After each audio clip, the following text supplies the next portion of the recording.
Hey, welcome to EPN. My name is Victor Lucas, and we bring you the latest in everything cool every single day. Now, we're taking a bit of a break over the holidays, so for the last week of the year, we thought we would count down the top 10 news stories of 2017. Yesterday, we looked at number 10 and number 9. Today, it's number 8 and number 7. Let's get started with your rundown.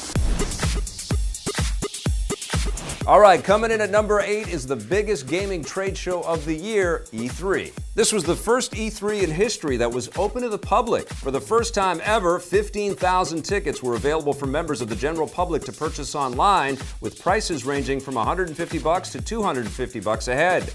E3 is a trade show, so the only way you could get in before was by being a member of the gaming industry or a game journalist like yours truly. But now everyone has a chance to join in.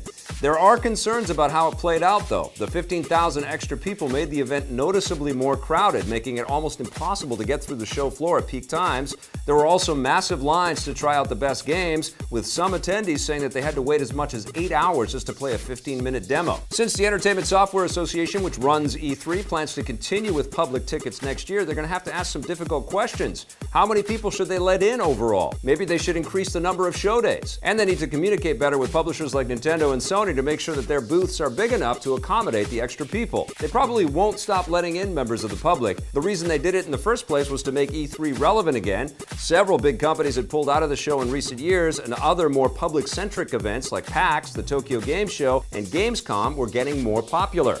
Hopefully the ESA can sort everything out and make E3 an event that works for everyone. E3 2018 kicks off in June.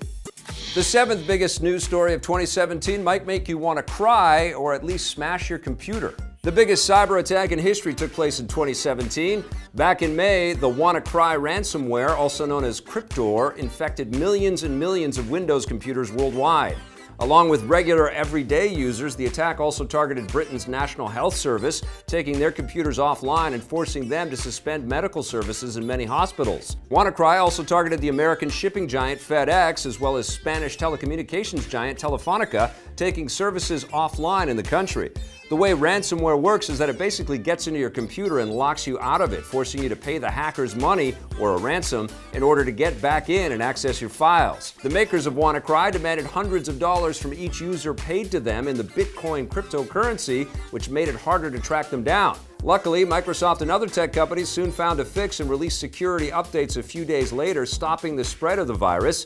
As for who was behind the attack, several organizations have pointed out that the WannaCry code bears many similarities to the virus that attacked Sony Pictures in 2014, an attack that was later linked to North Korea. Other groups suggest that the virus might have originated in China, although to date, no definitive culprits have been named. Looking back, the WannaCry attack raises a few interesting questions. Are tech companies and governments investing enough in cybersecurity, especially given our dependence on technology? Also, the fact that a computer virus can have such big repercussions in the real world raises serious questions about our dependence on technology. I guess the lesson is that we should all be more vigilant online, because these attacks can happen at any time. That wraps up the rundown for today. This is fun, counting down the top 10 biggest stories of 2017. We'll be back with 2 more tomorrow, so make sure you're back for that. In the meantime, we've got tons of other content for you to check out, and if you dig it, hit subscribe, that little bell, and if you're so inclined, that sponsorship button too.